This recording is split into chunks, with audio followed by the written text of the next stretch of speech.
I'm Amy Goodman. Activists in Egypt are holding their fourth day of massive demonstrations to demand an end to military rule and a transition to civilian government. The protests continue after Egypt's interim cabinet offered to resign Monday. The offer came as the military continued cracking down on protests that have filled Cairo's Tahrir Square and other city centers since Friday. Reports from Cairo's main morgue say at least 33 people have been killed. More than 1,500 have been wounded in the military government's crackdown. Some of the dead were reportedly killed by live ammunition fired by Egyptian forces. Protesters have also been attacked with rubber bullets, tear gas, and physical abuse. As we broadcast, sources are telling Al Jazeera that the ruling military council has approached Mohammed al-Baradei, the presidential hopeful and former chief of the UN nuclear watchdog agency, the International Atomic Energy Agency, to take on the role of prime minister and form a new government following the resignation of the existing cabinet. Meanwhile, a new report from Amnesty International finds Egypt's military rulers have failed to improve human rights and have instead committed abuses which in some cases exceed the record of former President Hosni Mubarak. Amnesty International's Middle East and North Africa acting director Philip Luther said in a statement, quote, "By using military courts to try thousands of civilians, cracking down on peaceful protest and expanding the remit of Mubarak's emergency law, the military council has continued the tradition of repressive rule which the January 25th demonstrators fought so hard to get rid of." This turmoil comes as Egypt is scheduled to begin holding parliamentary elections Monday. Democracy Now's Sharif Abdel-Qaddous has been in Egypt since the revolution erupted in January and has been closely following the latest crisis on the ground. Sharif has been out in Tahrir Square for the last days, joining us now in studio in Cairo. Sharif, welcome back to Democracy Now! Can you talk about what's happening? Yes, I mean, what we're seeing here is really a last stand of the Egyptian revolution. What has happened over these last few days is a new uprising that has taken place 10 months after the revolution began. And it's happening in the face of a very severe and a very brutal crackdown by the police and the army here in Egypt. This is really has been brewing for months and months, and ever since protesters left Tahrir Square after the first 18 days on February 11th, the Supreme Council of Armed Forces has been in charge of the country. And what many Egyptians have been seeing over these past 10 months has been that the revolution has been abused and stolen and deformed, and that the military council in Egypt has really not lived up to any of its promises in this transitional period, from human rights abuses to just their complete grip on power. And so what happened on Friday was a very large protest organized by political parties, mainly the Muslim Brotherhood. But that was more to talk about specific issues to do with the Constitution and drafting of the Constitution and the handing over of power through presidential elections. But what happened after that was a few hundred people spent the night. And on Saturday morning, the Central Security Forces, riot police, came in and stormed the square very, very violently and beat up protesters. And so what happened and what has happened in the past is that this kind of crackdown, this kind of brutality will not be tolerated anymore. And so people came in solidarity to the square. They started clashing with police, and they forced the police out of the square. They captured a police truck and set it on fire. The police responded very brutally with a lot of tear gas, firing the shotgun cartridges that had these rubber pellets in them. And these few hundred protesters managed to hold the square, and the attacks kept coming, and the more the police attacked, the more people would come. What we're seeing today is tens of thousands of people in the square right now. It's expected to be hundreds of thousands. What they call a million-person march, is expected to start just in about half an hour. But while this is happening in the square, really on the outskirts of Tahrir Square, there's a war going on. There's really an urban war that's happening, and it's one side has gas and bullets, and the other side has people and will. And the sheer number of casualties is very, very difficult to describe. I don't think we're ever going to get an accurate number because the official state figures are only people who get transferred to the hospital. Tahrir Square is the biggest hospital in the world right now. The center circle, if people are familiar with what the square looks like, the center circle is just a makeshift hospital right now. It's a big clinic. There are clinics all around, and what happens is that protesters engage with police on these outskirts of the square, the main one called Mohammed Mahmoud that leads to the headquarters of the Interior Ministry, and they walk up with the almost certain knowledge that they're going to get hurt. If you go to the front lines enough, you will get hurt. The tear gas is extremely strong. It's extremely overwhelming. People collapse regularly. You see people spluttering and coming back with red eyes back from that street, and people just going back in this constant and surreal exchange. And people are carried out on these motorbikes. People come in on motorbikes, two at a time, one driving, one behind. They carry a person who's collapsed, and the person behind holds him, and they speed him to a makeshift clinic in the center circle or around the square. I can't begin to describe to you how many people I've seen in the past 2 days. If you just stand, they've created kind of these pathways. People create open pathways for the bikes to go back and forth. If you just stand there for 10 minutes, the motorbikes do not stop coming every few seconds. So the numbers of injured are into the thousands, well into the thousands. They're also, and let me just say, this tear gas is extremely strong. Many people have told me that this is not normal tear gas. I myself have looked at a couple of canisters that said there was CS gas, which is the regular tear gas that's manufactured by a company in Pennsylvania that's called Combined Tactical Systems.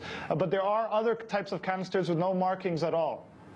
So a lot of people are collapsing from this gas, and a number have died from asphyxiation. What they're also shooting is shotgun cartridges filled with these rubber pellets. These cause a lot of injuries and a lot of eye injuries. I myself was at the eye hospital this morning. I visited a well-known activist called Malik Mustafa, who was shot in the right eye, and he probably will lose that eye. There are at least two other pretty well-known activists who have lost their eyes, one of which lost his other eye on January 28th, and now he's lost his second eye, so he has been blinded. The police shoot at the front lines. A lot of people duck and turn. But what's amazing is the sheer courage and bravery of people who keep going up. They throw rocks. There's the occasional Molotov cocktail thrown, but they go up knowing they're going to get hurt, and I think they just keep going to let the police and to let the government know that they will not stop coming, that they're unafraid, and that this is their last stand of the revolution. And so it's the police who have to stop, but they haven't. And this is really becoming a tragedy. I went to the state morgue last night, which is not far from Tahrir. The official there said that they had received 23 bodies between Sunday and Monday, and I'm sorry, 26 bodies. 23 of them were, he said, dead, killed by live ammunition. 17 of them had bullets that were entered and exited, which is a clear indication of live ammunition. And the others, he said, had live ammunition bullets still in them. And 3 of them died from asphyxiation. So this is, it's hard to describe what's going on, but the people are just continuing to fill the square more and more. And so this will not be stopped by violence from the state. So I'm not sure why they're continuing to deploy such severe tactics. Sharif, can you talk about the significance of the entire civilian cabinet offering their resignation, led by Prime Minister Issam Sharaf, and this latest news we've heard of Mohammed al-Baradei, the Nobel Peace Prize winner, the former head of the IAEA and presidential candidate in Egypt, being approached to become the interim prime minister? Well, as you know, Amy, so the Supreme Council took charge on February 11th, and there's been a cabinet appointed under them, Prime Minister Assam Sharaf, who was favored by many of the protesters after they ousted the first Prime Minister that they chose, Ahmed Shafiq, along with all the ministers, the Interior Minister, all the ministers in the cabinet. So they've been, supposedly, the government's functioning in the ministries over the past few months. They have absolutely no power in the country whatsoever. The power in the country is the military council.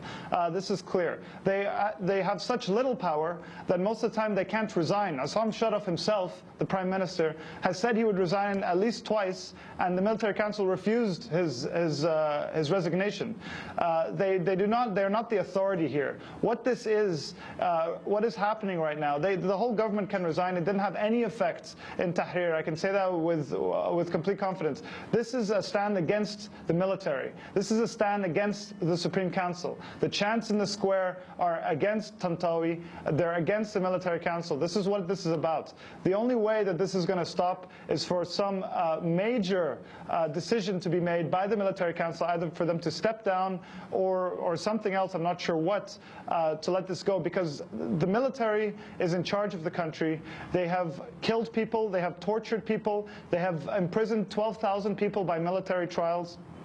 We've seen flare-ups happen, clashes happen on June 28th, on March 9th, on April 9th. We saw the massacre at Maspero at the State TV building on October 9th, where 27 people, mostly Coptic Christians, were killed. This is not what people fought for, and this is not what the revolution was about. And I think what's happened now is that this has finally spilled over. This has been brewing for so long, and it's finally spilled over. And it's manifesting itself right now in Tahrir, the epicenter of the revolution. But it's not just in Tahrir. It's in Alexandria, it's in Suez, and several other big cities around the country. Who is Tantawi? Explain who Field Marshal Tantawi is and what you expect will happen. Do you think it is conceivable that the military council will step down? Well, Tantawi is described in a WikiLeaks cable, a U.S. WikiLeaks State Department cable, as Mubarak's poodle. He is Mubarak's defense minister. He served as his defense minister for 20 years. The Supreme Council of Armed Forces is a loyal group of generals to the former regime. So they really are a part of the former regime. And there's no difference between what many believe Mubarak and the Supreme Council, that they're a part of the regime. And so he served Mubarak loyally for many, many years. He's actually, I just heard right before this broadcast started that he's expected to give an announcement. And on the air, he doesn't come on TV very much at all. Other members of the Supreme Council do talk, but he hasn't been on at all, and he's expected to make some kind of speech today. I don't know if the military council will step down. I don't know what's coming up in the next few days. It's very unpredictable. But what I can say is that what's happening just a few hundred yards from here is an uprising that won't stop and won't settle for any kind of small concessions. This has gone too far. I mean, they have really wounded so many people, and well, like I said, we're never going to know the real number of wounded, because they're essentially being treated in the square by the thousands every minute. And so people aren't doing this for the interim cabinet to step down or anything like that. It kind of reminds me of when the January 25th revolution started. On January 28th, Mubarak fired the entire cabinet and appointed Omar Suleiman as vice president, as if that would make people stop the revolution.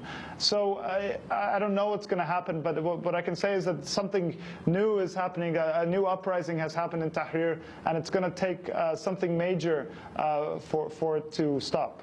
The U.S. involvement with the Egyptian military, Sharif, looking at the statement of the White House spokesperson Jay Carney, he said, "We call for restraint on all sides so that Egyptians can move forward together to forge a strong and united Egypt." A call for restraint on all sides.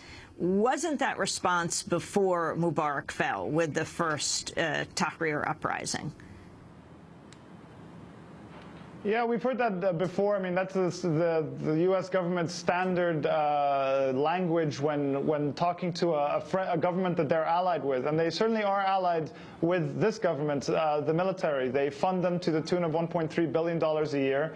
The tear gas, and this is not lost on the protesters, they know this, comes from Pennsylvania. A lot of them come up to me and ask me to read the labeling where it says "Made in Pennsylvania." It says the name of the company. And this language of restraint on both sides, there's no question there were clashes in the beginning. Protesters throw rocks at police. Like I said, there's Molotov cocktails once in a while. But there is no question about who are the victims, who is getting hurt here, who is using the overwhelming amount of violence against the other side, and that is the police. And we saw there's these really shocking videos as well of on Saturday they tried to, I'm sorry, the days are a bit fuzzy because I've been in the square constantly, but on Saturday they tried to clear the square. And they fired a lot of tear gas and came in, and on one side the police and the other side the army.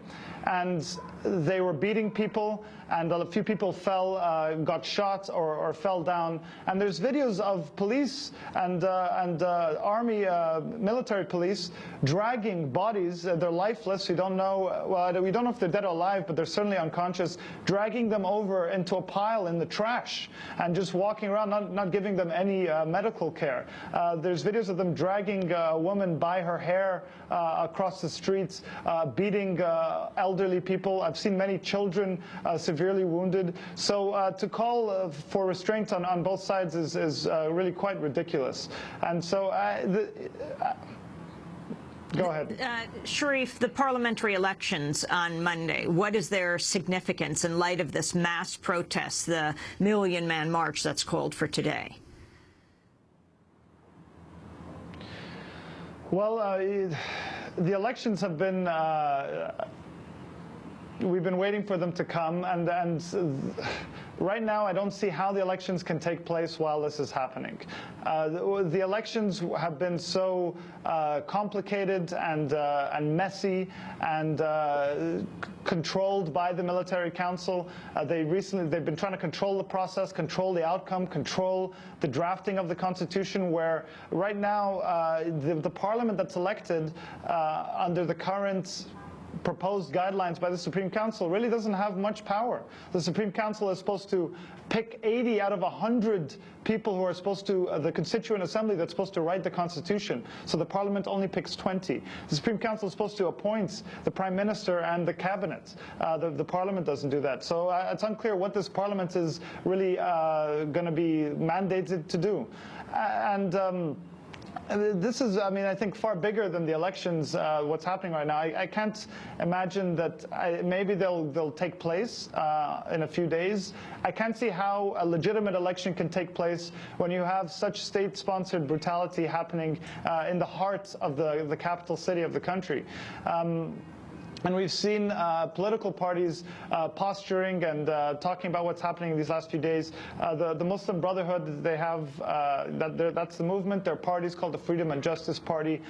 They have said they're not taking part. They released a statement saying they're not taking part in the Million Man March today because they stand to gain, presumably they stand to gain from the elections. They're a very organized political force, and they're expected to do very well and gain a large number of seats in the parliament. And so instead of really focusing on what many see as the real problem, which is the military council, they're focusing on their own interests. A lot of liberal groups, political parties, have made compromises with the military council in these last 10 months to, in fear of the Muslim Brotherhood and the rise of the Islamists and somehow taking over the country and creating an Islamist state or taking away the a civil state. And so they made compromises with the military as well. So you have this kind of this politics going on, and what's forgotten is why people went into the street in the first place. The calls were bread, freedom, and social justice, human dignity. And people feel that this has not been achieved, and so they say, Sawra Mustamirra, the revolution continues. Sharif, I want to thank you for being with us. Please be careful today as you go out, continuing to cover the protests as he has been all through the weekend. Again, the latest news, 33 people at least are dead, and 1,500 at least are wounded. As Sharif has been reporting, Tahrir is the largest hospital in the world.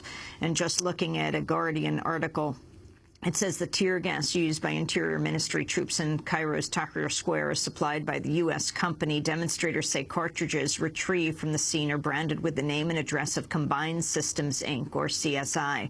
The firm's located in Jamestown, Pennsylvania. It specializes in supplying what it calls crowd control devices to armies and Homeland Security agencies around the world.